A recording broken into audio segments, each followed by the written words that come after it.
أما بعد فقال الله تعالى في القرآن العظيم وهو أصدق القائلين أعوذ بالله من الشيطان الرجيم إن الذي فرض عليك القرآن لرادك إلى معاد. Sesungguhnya Allah Tuhan yang memfardukan ke atas engkau hai Nabi Muhammad sallallahu alaihi wasallam untuk melaksanakan Al-Quranul Karim, supaya engkau benar-benar dikembalikan oleh Allah Ta'ala ke negeri asal engkau, ini Mekah Al-Mukarramah. Sadaqallahu maulana al-azim. Alhamdulillah para hadirin semua, pertama-tamanya syukur kehadrat Allah Subhanahu wa Ta'ala karena pagi ini kita boleh bertemu mata di dalam kuliah subuh khas sempurna hari kemerdekaan esok yang kita akan sambut insya-Allah bagi kita warga negara Malaysia. Dan tajuk pada pagi ini ialah ulama dan perjuangan kemerdekaan. Para hadirin semua, kemerdekaan di sebelah kita Nusantara ni, baik di Malaysia atau Indonesia, semuanya tidak boleh terlepas daripada jasa-jasa besar daripada perjuangan alim ulama. Walaupun perjuangan tersebut tidak dihargai oleh keseluruhan masyarakat, tapi kalau kita kaji, kita mendalami, pasti kita akan mengetahui bahawasanya benar perkataan Jahah yang mana Sayyidina Ali karramallahu wajhah kata, la hurriyata illa biddini, tidak ada kemerdekaan melainkan dengan agama. Wala dina illa bil jama'ati, dan tidak ada agama itu melainkan dengan ahlus sunnah wal jamaah. Walal jama'ata illa bir riyasati, tidak ada ahlus sunnah wal jamaah itu melainkan dengan kekuasaan.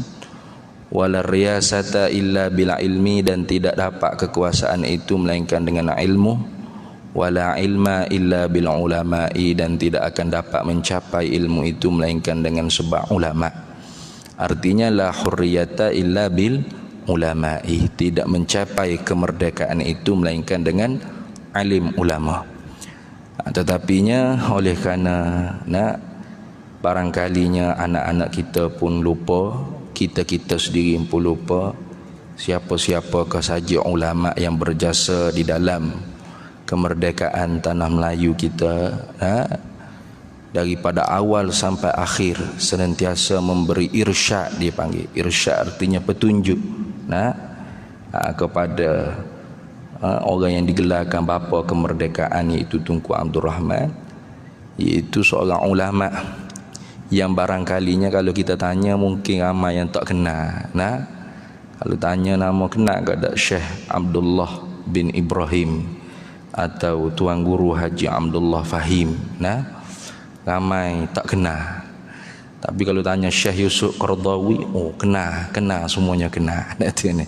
Jadi lebih orang panggil Syekh Yusuf Qaradawi lebih dikenali, walaupun dia bukan warga negara Malaysia. Jadi kita perangai orang Malaysia ni lebih suka hak luar daripada hak dalam. Ini rugi, bukan salah kita kenal ulama luar tu, tak salah. Tapi jangan kita lupa jasa ulama yang berada di dalam negara kita sendiri, yang tidak mungkin kita dapat hidup dengan penuh keharmonian, keamanan sampai saat ini kalau tidak daripada jasa-jasa mereka dulu. Ayat yang membaca tadi, cerita Nabi sallallahu alaihi wasallam ketika mana berhijrah daripada Mekah ke Madinah. Nabi sallallahu alaihi wasallam singgah di satu tempat yang bernama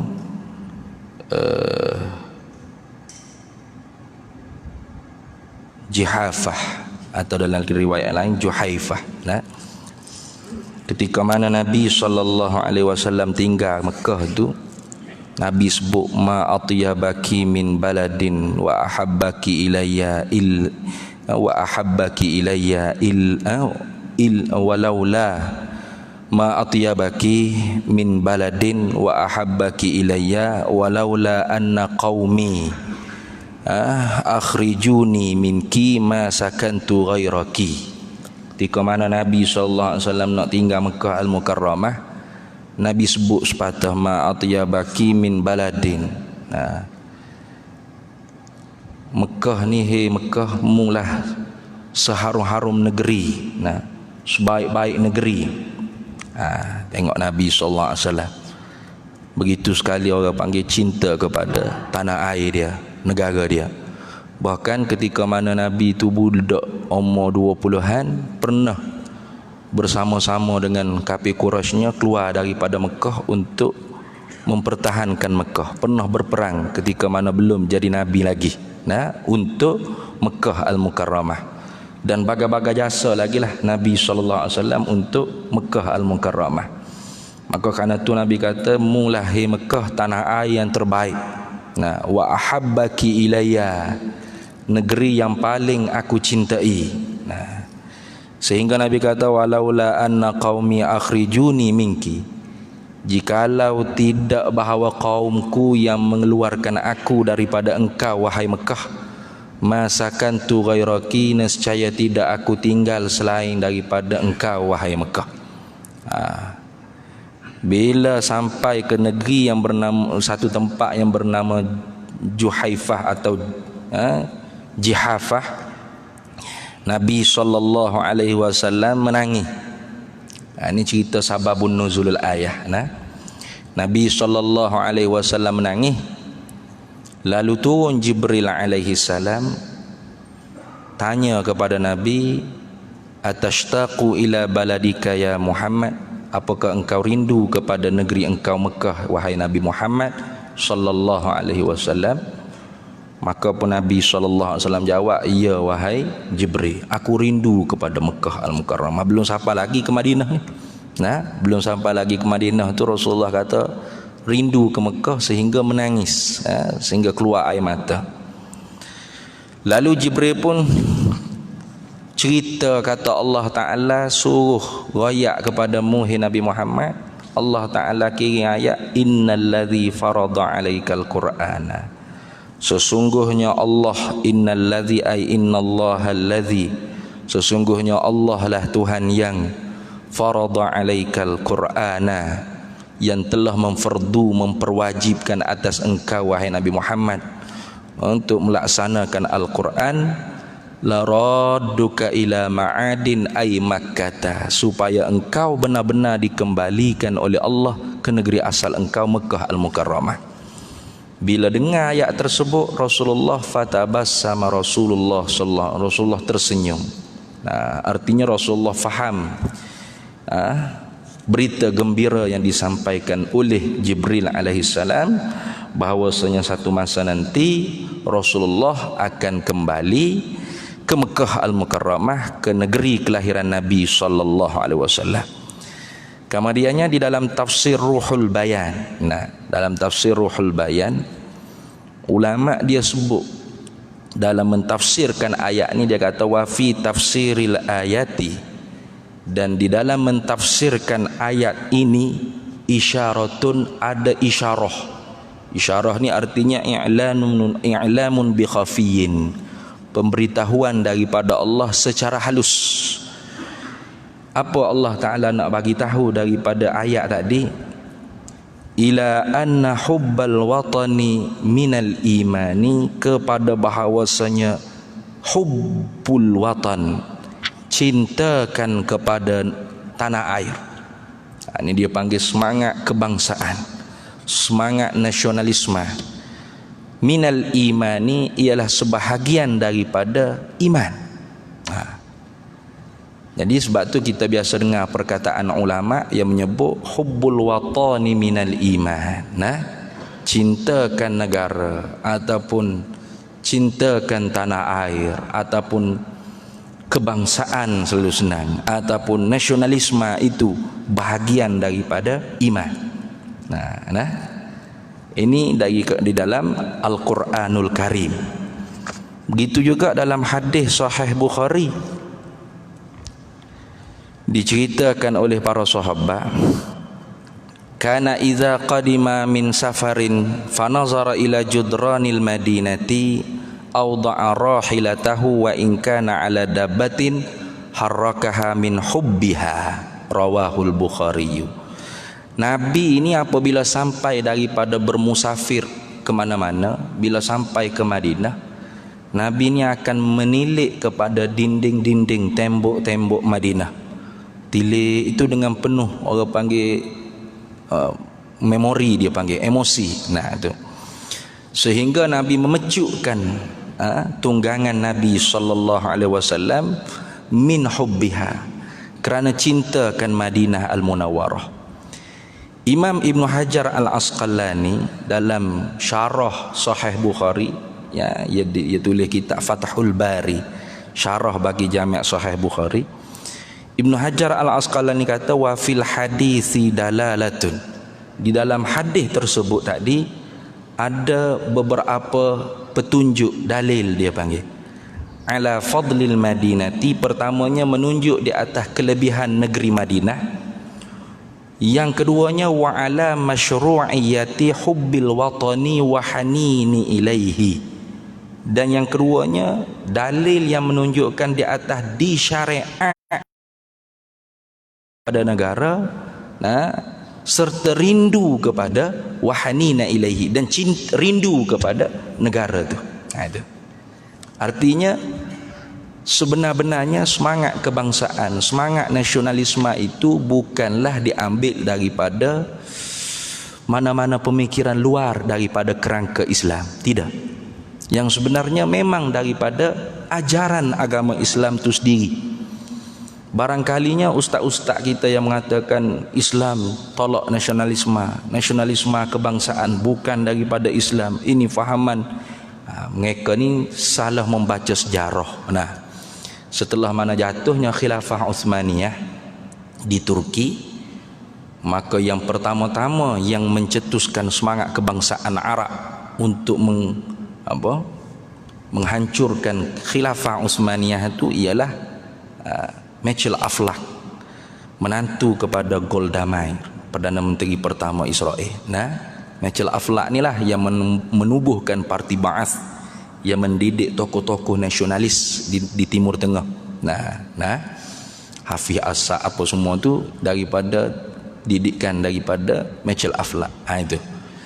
Jadi nasionalisme, semangat kebangsaan Arab yang dicetuskan di Timur Tengah itu memang daripada seorang Kristian yang berfahaman sekular untuk menghancurkan kerajaan Utsmaniyah. Itu sejarah di Timur Tengah. Jadi beza di Nusantara kita ni beza. Maka tak boleh kita hukum sama taghayyurul ahkam bi taghayyuril azmani wal makani wal ashkhas. Berubahnya hukum tu dengan sebab berubahnya masa, tempat dan individu seseorang. Barangkalinya ustaz-ustaz kita malam sambung mengaji kat Mesir, baca sejarah kebangsaan nasionalisme di Timur Tengah, maka cerita tu yang dibawa datang ke negara kita, yang menyebabkan kita pun tinggal perjuangan kemerdekaan daripada alim ulama kita. Ini bahayanya apabila salah baca sejarah kemudian dihantamnya di tempat yang tidak kena.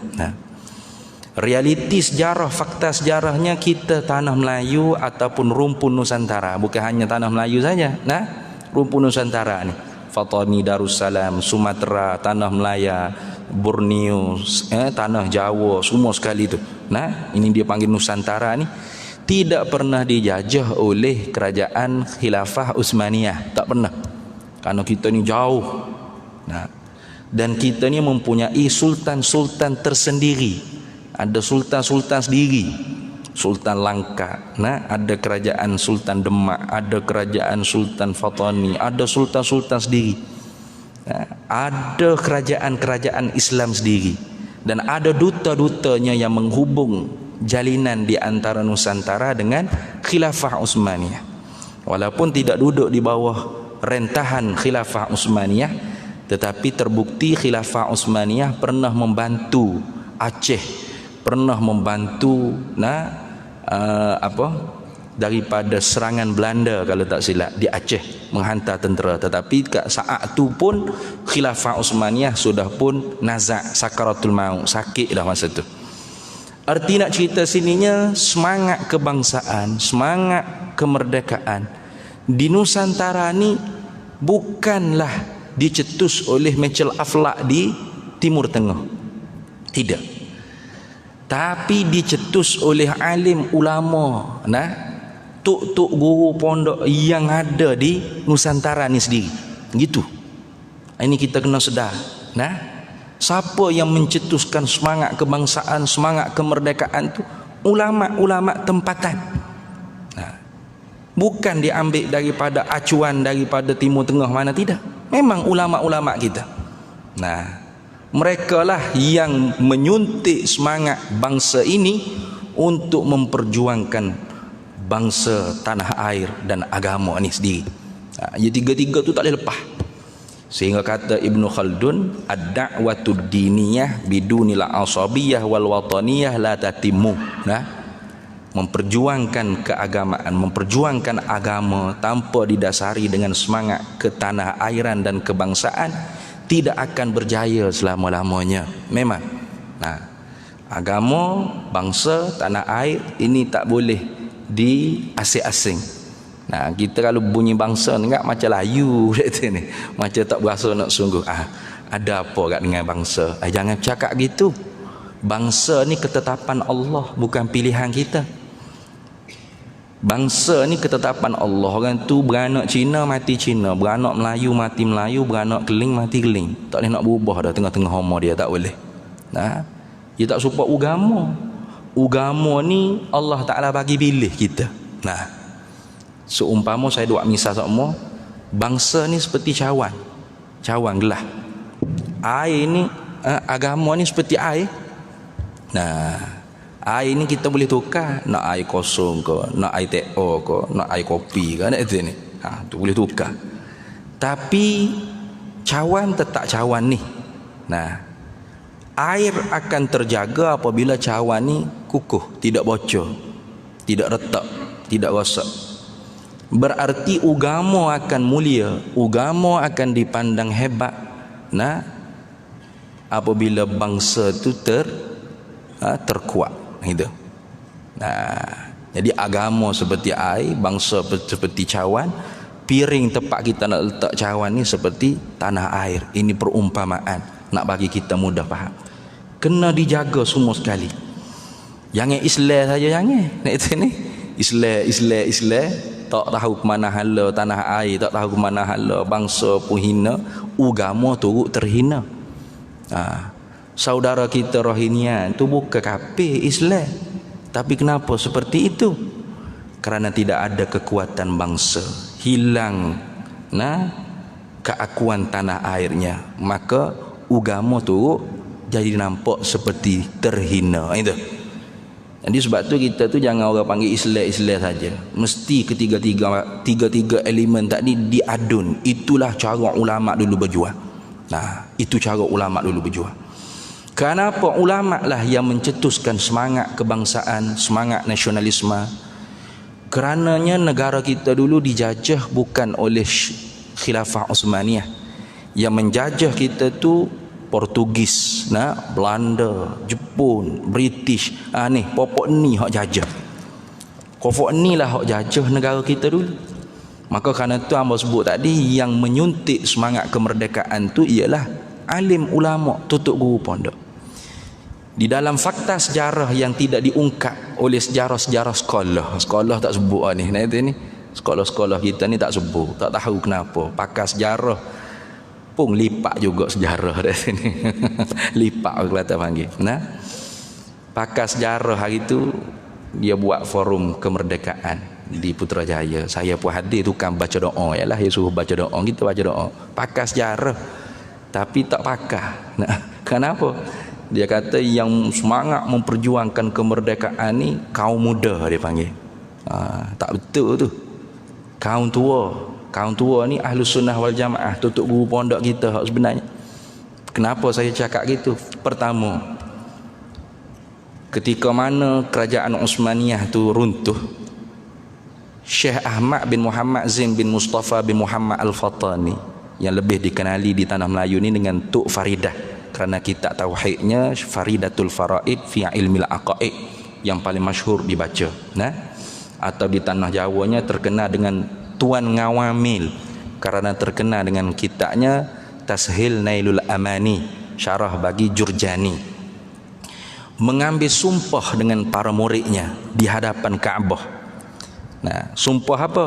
Untuk bila pulang ke tanah air masing-masing memperjuangkan negara, kemerdekaan negara masing-masing.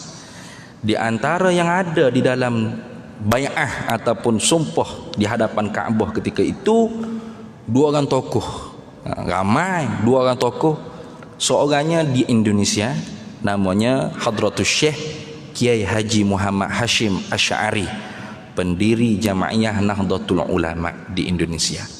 Dan seorang laginya ialah Syekhul Islam Tuan Guru Haji Abdullah Fahim, nah, yang berjasa besar mengisyarahkan, mengirsyadkan, memberi petunjuk bagaimana nak memerdekakan tanah Melaya dengan tanpa setitis darah pun tertumpah atas nama kemerdekaan. Ini.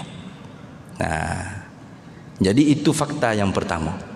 Yang kedua, nah, Syekh Abdullah Fahim apabila pulang ke tanah air mendirikan madrasah pondok namanya Madrasah Dairatul Ma'arif Wataniyah. Itu Wataniyah. Wataniyah ni artinya kebangsaan lah, macam kita kat sekolah kebangsaan, sekolah menengah kebangsaan. Jadi belum lagi ada sekolah kebangsaan, pondok tu telah wujud dah pondok kebangsaan. Nah, namanya Madrasah Dairatul Ma'arif Wataniyah. Sama dengan sahabatnya Tuan Guru Haji Sulong di Fatani, mendirikan madrasah Madrasah Ma'arif Wataniyah, lebih kurang nama Wataniyah. Nah, dan mengarang pelbagai syair-syair watan, syair-syair semangat ke tanah airan.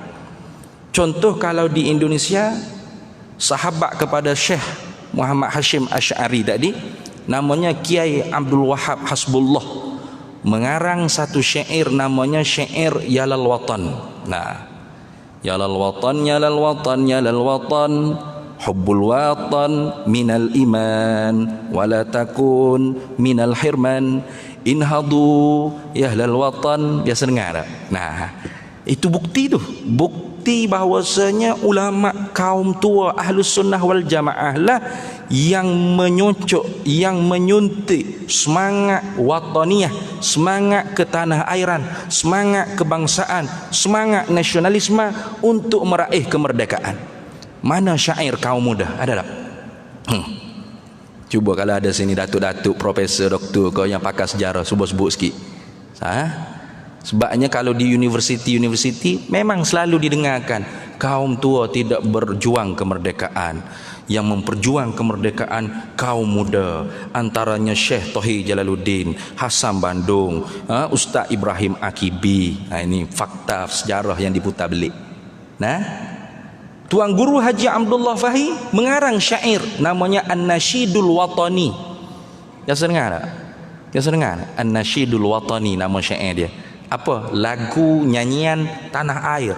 Watani, tanah airku. Mana? An-Nasyidul Watani, lagu negaraku. Gitu, senang. Itu. Bunyi macam mana? Yatibun nasyidu bi dzikril watan, la yahyal malayu wa yastaqil watan. Yatibun nasyidu bi dzikril watan, la yahyal malayu wa yastaqil watan. Biasa dengar tak? Biasa dengar? Tak biasa dengar ni. Tak ada dipasang di radio, di TV. Kalau 31 Ogos gak, biasanya Sudirman Teku 2 Mei. Dua tu orang kenal. Nah, tanggal 31 bulan 8 57 lagu tu kok dia tahu. Dia tak tahu ada ulama karang lagu dulu untuk menyuntik semangat kemerdekaan, semangat kebangsaan. Nah, barangkali kita pun tak tahu, ada lagu tu. Tak tahu. Kenapa? Karena kita tidak menjaga apa yang ditinggal oleh ulama-ulama kita. Tidak al-muhafazatu 'alal qadimis salih. Tidak memelihara apa yang ditinggalkan oleh ulama dulu yang baik-baik. Nah, sehingganya apabila muncul saja 31 Ogos esok yang dikenang-kenang tidak ada tokoh ulama. Hanya seniman yang mencipta lagu dan negarawan yang melaung kemerdekaan. Padahal kedua-duanya tidak mungkin dapat kita kenal ataupun tak mungkin dapat menyebut tentang kemerdekaan kalau tanpa irsyadul ulama, tanpa petunjuk Tuan Guru Haji Abdullah Fahim. Ya, semangat nasionalisme di tanah Melayu tu lewat. Kenapa lewat? Ini kena kembali kepada sejarah. Tanah Melayu dijajah oleh British. Yang menjajah Indonesia ialah Belanda. Maka bentuk penjajahannya berbeza. Belanda menjajah Indonesia ni, masa tu tak ada lagi nama Indonesia, tapi kita sebut Indonesia senang. Cara penjajahannya ialah nak membelandakan istana keraton itu. Artinya menjauhkan ulama daripada istana, daripada keraton. Maka kerana itu ulama itu bersama dengan rakyat, sehingga lahirlah negara Kesatuan Republik, maknanya negara yang berbentuk jumhuriyah. Itu beza tu. Adapun tanah Melaya, yang menjajah tanah Melaya ni ialah British. Dan cara penjajahan British ni berbeza. Dia tidak seperti Belanda. Dia tidak mengganggu urusan agama. Berarti Sultan-Sultan Melayu dulu mempunyai dua penasihat. Sebelah kanannya mufti, yang mana mufti dulu tu ialah tuan-tuan guru pondok. Syekh Abdullah Fahim, Tok Guru Pondok. Tuan Guru Haji Wan Sulaiman, Mufti Kedah, Tok Guru Pondok. Tuan Guru Haji Ahmad Mahir, Tok Guru Pondok. Tok Guru Pondok lah kau dulu. Dulu mana ada doktor PhD ni, tak ada. Tok Guru Pondok jadi mufti, yang sarak dengan ilmu, warak, amal, semua duduk di dia belakang. Itu zaman dulu. Itu ni. Jadi sebelah kirinya penasihat British. Jadi kerana itu ketika mana 17 Ogos tu merdekanya Indonesia, tanah Melaya tidak diumum kemerdekaannya. Kenapa? Kerana tidak ada apa-apa sebab untuk kita ni nak merdeka. Agama tidak diganggu, ulama masih berada di istana, masih boleh menjaga kemaslahatan Islam, urusan agama di istana. Maka kerana itulah kaum tua tu dituduh, atau ulama Ahlus Sunnah wal Jamaah, Tok Guru Pondok tu dituduh tidak memperjuangkan kemerdekaan. Sebab apa? Sebab duduk di istana, jadi mufti, berdamping dengan sultan. Itu sebab. Padahalnya kenapa? Kerana tutuk guru kita tu melihat maslahat. Sehinggalah pendek ceritanya Malayan Union tu diperkenal. Maka saat itulah barulah semangat kebangsaan tu disuntik, dicetus. Ini boleh tengok, baca balik sejarah. Memang kita tu lewat. Indonesia tu memang awal. Sehingga saat wartakan ataupun dideklarasikan kemerdekaan 17 Ogos tu, Belanda datang pula. Kemudian kemerdekaan di Indonesia tu mampu dipertahan kerana hasil daripada resolusi jihad fi sabilillah yang dikeluarkan oleh Jamaiyah Nahdlatul Ulama, yang raisul akbarnya ialah Hadratus Syekh Kiai Haji Muhammad Hashim Asy'ari, sahabat seperguruan Tuan Guru Haji Abdullah Fahim ketika mana menuntut di Mekah Al-Mukarramah. Tengok. Itu jasa di Indonesia. Maka di tanah Melayu ketika itu pun begitu jugalah jasanya. Pada tahun 51 Persatuan Ulama hendak ditubuhkan, Syekh Abdullah Fahim mencadangkan satu nama yang seumpama nama tu sama seperti yang ditubuhkan oleh Syekh Hashim Asy'ari, iaitu namanya Nahdlatul Ulama Malaya, yang diringkaskan menjadi Naam. Tapi tidak berhasil. Yang menjadi nama bagi Persatuan Ulama ketika itu Persatuan Ulama Semelaya, kemudian ditukar menjadi Persatuan Islam Semelaya, Persatuan Islam Setanah Melayu, akhirnya menjadi wadah parti politik pada zaman kita sekarang, iaitu Parti Islam Se-Malaysia. Tahun 53, 4 Januari 1953 berlaku perkelahian antara kaum tua kaum muda.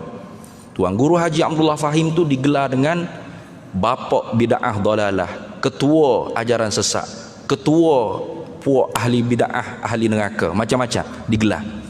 Maka berlakulah majlis muzakarah alim ulama Semelaya di Pondok Dairatul Ma'arif Wattaniyah di Kepala Batas. Di dalam majlis tersebut keluar satu risalah ketetapan majlis muzakarah alim ulama Semelaya yang menjawab isu khilafiyah 15 perkara. Dan nama perkumpulan ulama yang bermusyawarah, bermuzakarah tu dinamakan oleh Syekh Abdullah Fahim dengan Nahdlatul Ulama Malaya. Ini semangat yang sama. Kenapa tu? Kerana kagum dengan sahabatnya yang berjaya mempertahankan kemerdekaan negara dan berjaya menghalang kerajaan Saudi daripada meruntuhkan makam kubur Nabi kita Muhammad sallallahu alaihi wasallam pada tahun 1920 lebih, 20 saya tak silap saya. 24 ke 23 wallahu alam. Itu kena tengok balik dalam sejarahnya. Jadi bagaimana Syekh Abdullah Fahim ni yang menjadi irsyad, petunjuk. Tuku Abdul Rahman selalu singgah di Kepala Batah, di Pondok Dairatul Ma'arifat Taniyah. Cerita ni. Kalau daripada Kedah nak ke Kuala Lumpur, pasti singgah di rumah Syekh Abdullah Fahim. Daripada Kuala Lumpur nak pergi Kedah, pasti singgah ke rumah Syekh Abdullah Fahim. Dan saat-saat ketika mana orang Melayu ketika tu nak melawan dengan British kerana Malayan Union, maka Tunku Abdul Rahman minta petunjuk daripada Syekh Abdullah Fahim. Bagaimana ni Tok Guru? Bagaimana kita ni? Bolehkah kita ni berperang untuk lawan British semata-mata nak kemerdekaan? Maka Syekh Abdullah Fahim kata Islam tu mendahulukan keamanan, keselamatan daripada keimanan dan keislaman tu sendiri. Sebagaimana doa yang dibaca oleh Nabi setiap kali masuk tahun atau bulan yang baru, Allahumma adkhilhu alaina bil amni wal iman wa bis salamati wal islam wa ridwani minar rahman wa jawazin minasy syaitan. Ya Allah, masukkan bulan baru ke atas kami ini dengan keamanan dan keimanan, dengan keselamatan dan keislaman, dengan keredaan daripada Tuhan, dan selamatkan kami daripada tipu daya syaitan. Nabi tidak menyebut Islam salam atau iman aman, tidak. Tapi aman baru iman, selamat baru Islam. Kerana kalau tanpa keamanan dan keselamatan, mana mungkin kita boleh menjaga iman dan menegakkan Islam? Cuba kalau pagi ni kita ni dalam suasana berperang ni, bom sana sini, boleh ni semayang jemaah, baca yasin, ada kuliah subuh, boleh begini? Tak boleh. Ini nak tunjuk kata bahawasanya keamanan tu penting. Maka Tok Guru Haji Abdullah Fahim kata Tunku kena cepat-cepat ke London untuk musyawarah, untuk dapatkan kata setuju untuk merdeka. Bagaimana Tok Guru nak pergi? Bukan dekat tu London. Kalau Lundang tu dekat Kubang Krian di Kelantan. Ni London tu nak pergi macam mana? Ni Tok Guru yang ajar ceramah-ceramah orang Melayu, jadikan ada orang panggil sumbat tabung kemerdekaan. Ini Tok Guru punya pemikiran. Bila dah ceramah sekata Melaya ni, dah cukup dah duit, jumpa Tok Guru. Tok Guru, ni saya buat pendek ni, kerana lapar perut dah kita ni. Tok Guru, duit dah cukup dah, wang nak cukup, nak booking pesawat, nak booking flight.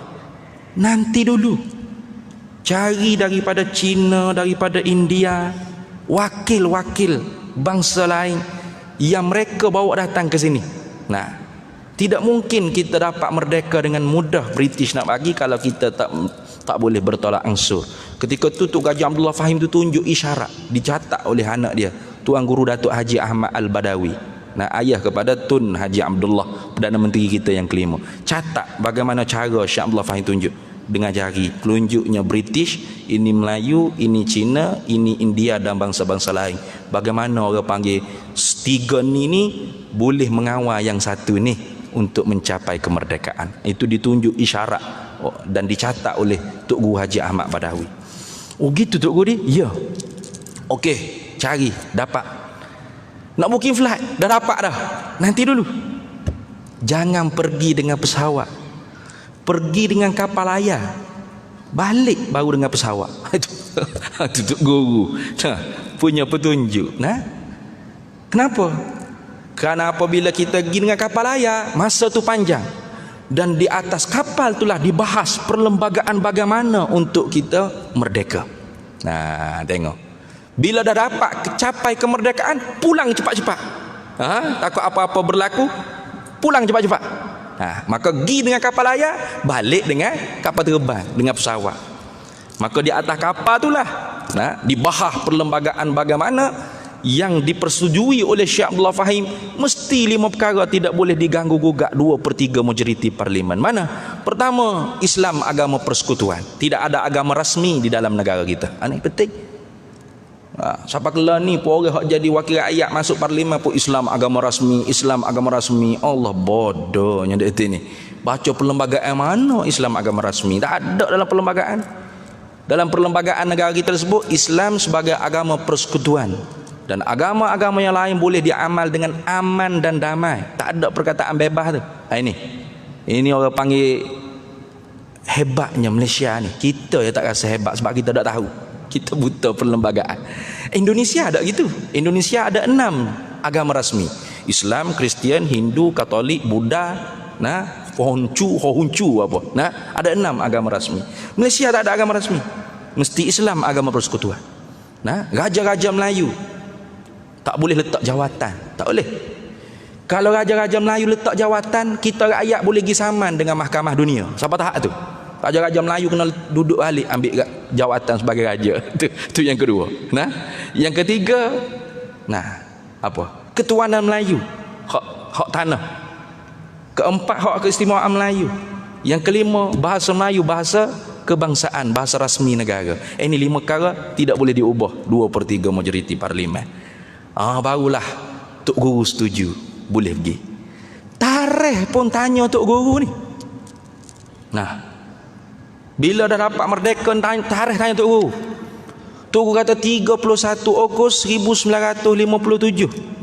Kalau tidak dapat tarikh tersebut, kena tunggu 5 tahun lagi baru boleh isytihar kemerdekaan. Karena beliau juga alim dalam ilmu falak. Syekh Tahir Jalaluddin, kaum muda tu alim ilmu falak, tapi tidak ada rujukannya. Tidak dirujuk oleh orang-orang negara, negarawan-negarawan, pemimpin-pemimpin. Dirujuk kepada ulama Ahlus Sunnah wal Jamaah, kaum tua yang digelar dalam buku-buku sejarah sekolah-sekolah kita. Kaum tua. Itu nak cerita. Bahkan bukan setakat tarikh. Tok Guru bagi tahu siap-siap. Nanti beberapa tahun tanah Melayu ni akan berubah namanya. Dan ketika itu saudara serumpun kita mula tidak senang. Itu Indonesia. Maka bangsa Melayu jangan mudah terprovokasi. Baca 2 bait syairnya dalam perhimpunan-perhimpunan orang Melayu. Mana? La yahyal Malayu wal Malaya wa yastaqil Indonesia wal Malaya tawama. Hidup Melayu dan tanah Melaya. Merdekalah Indonesia dan tanah Melaya, 2 adik-beradik kembar. Ini 2 adik-beradik kembar dia kata kita Malaysia dengan Indonesia. Dan betul, tahun 61 Syekh Abdullah Fahim meninggal. Kemudian beberapa tahun masuk Sabah, Sarawak, Singapura, berubah tanah Melayu ni menjadi Malaysia. Maka saat tu berlaku konfrontasi dengan Indonesia. Memang betul. Ini irsyadul ulama yang kita lupa.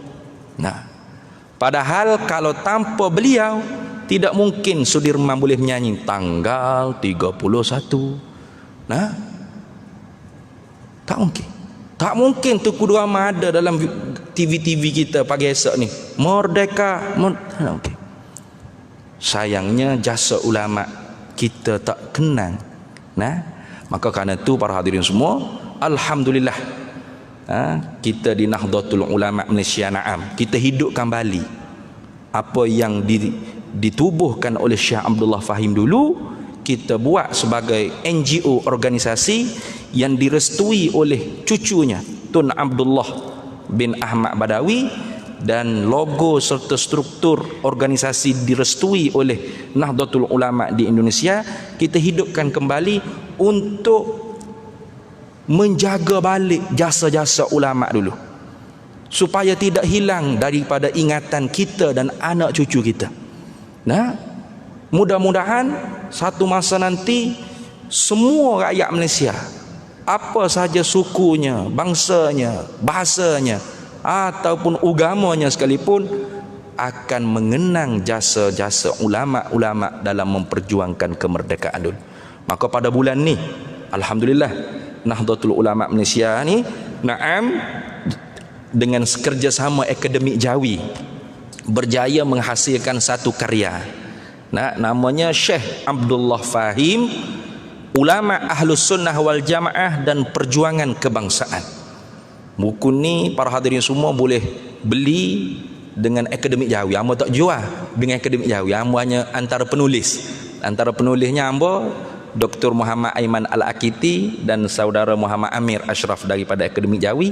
Alhamdulillah dapat dicetak dan dilaunching pada beberapa hari yang lalu di Putrajaya, dan saya sarankan sangat-sangat apa yang saya sebut tadi tu ada terkandung dalam ni dan lebih berfakta lagi, kerana dalam ada rujukan fakta-fakta sejarahnya.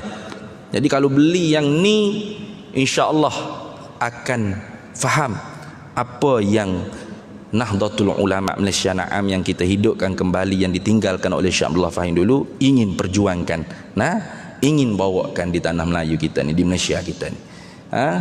Jadi jangan lagi ada dalam kepala otak kita negara kita ni negara kafir, negara sekular, negara taghut, hingga benci kepada bendera Malaysia sendiri. Ya, zaman saya duduk pondok dulu kan, memang tak ada pun rasa nak sekibar bendera Malaysia ni.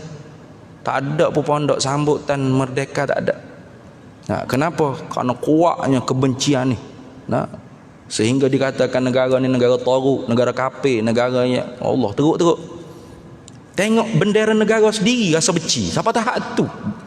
Jahat tak jahat? Doktrin daripada mereka-mereka yang tidak bertanggungjawab. Semata-mata nak raih kuasa tu sanggup berceramah-ceramah seperti itu. Yang akhirnya bila kita sendiri tidak cinta kepada negara kita, tidak julang bendera negara kita, tidak hormat, tidak cium kepada bendera kita, maka akhirnya orang menterbalik bendera kita, menghina bendera kita, memporak-perandakan perlembagaan negara kita. Ini kenapa? Karena salah kita tidak ada semangat hubbul watani minal iman. Semangat nasionalisme, semangat kebangsaan itu bahagian daripada keimanan. Sehingga kalau orang tidak ada semangat kebangsaan, cinta pada negara, semangat nasionalisme, keimanan dia boleh dipersoal. Dia ni betul tak beriman pada Allah Ta'ala, pada Rasulullah SAW. Kenapa? Karena ulama dulu apabila mereka buat apa-apa pasti untuk kaum, untuk bangsa, pasti. Waliyunziru qaumahum, dalam Quran sebut falaula nafara min kulli firqatin minhum ta'ifatul liyatafaqahu fid din waliyunziru qaumahum. Hendak adalah satu kelompok di kalangan mereka tu yang berangkat untuk memahami agama dengan mendalam, dengan up to date, dengan benar. Waliyunziru qaumahum, supaya mereka dapat beri peringatan, supaya mereka dapat beri pengajaran, supaya mereka berjasa berbakti qaumahum, akan bangsanya, akan kaumnya. Itu. Jadi kalau tuan-tuan nak beli boleh hubungi Akademik Jawi. Kalau beli jangan beli satu, beli banyak. Dihadiah, diwakafkan kepada tok-tok guru pondok, pelajar-pelajar pondok, supaya mereka ni bangkit balik. Jangan bila sebut kata tok pondok atau institusi pondok ni tepat nak buang pelajar-pelajar jahat. Tu di Malaysia tu jadi gitulah. Anak saya jahat sungguh ustaz, tak ada arah lah, tak boleh nak atam marah, mana tak ada dah sekolah terima atas pondok ustaz. Jadi pondok tu tempat nak lepas budak jahat gitu. Macam mana kita nak mengharapkan akan lahir kembali tokoh seperti Syekh Abdullah Fahim, Tuan Guru Haji Abdul Rahman Merbuk, Tuan Guru Haji Ahmad bin Tuan Husain Nasir Kedah, Tuan Guru Haji Husain bin Cik Dor, Tuk Kenali, Tuk Baca, Tuk Guru Haji Ahmad Mahir, Tuk Guru dulu yang alim, yang hebat, ilmu dalam dada. Tak mungkin kalau kita begitu tanggapannya kepada institusi pengajian yang tertua di Nusantara, iaitu Pusat Pengajian Pondok. Tempat itulah benteng Ahlus Sunnah wal Jamaah. Maka kerana itu saya syorkan kalau beli jangan beli satu, kalau kaya beli banyak, dan dihadiah dan disedekah, diwakafkan ke pondok-pondok, supaya pelajar-pelajar pondok, tok-tok guru pondok baca kembali bagaimana cara ulama-ulama dulu dalam memperjuangkan agama, bangsa dan tanah air. Itu saja, mudah-mudahan yang baik daripada Allah dan yang buruk daripada kelemahan diri. Yu'til hikmata man yasha wa man yu'tal hikmata faqad utiya khairan katsira wa ma yadhakkaru illa ulul albab. Bismillahirrahmanirrahim. Allahumma inna nas'aluka min khairi ajilihi wa ajilihi ma 'alimtu minhu wa ma lam na'lam wa nas'aluka al-jannata wa ma yuqarribu ilaiha min qawlin wa 'amalin wa niyyatin wa i'tiqad wa na'udzu bika minan nar wa ma yuqarribu ilaiha min qawlin wa 'amalin wa niyyatin wa i'tiqad wa nas'aluka min khairi ma salaka 'abduka rasulika nabiyyuka Muhammadin sallallahu alaihi wasallam. Allahumma faqihna 'ilma asy-syari'ati wal ma'rifati wat tariqati wal haqiqah wasta'malna biha bihaqqi sayyidina Muhammadin sallallahu alaihi wasallam. Rabbi fanfa'na bi barakatihim wahdinal husna bi hurmatihim wa amitna fi tariqatihim wa mu'afati minal fitani wa sallallahu wasallam ala sayyidina Muhammad walhamdulillahi rabbil alamin.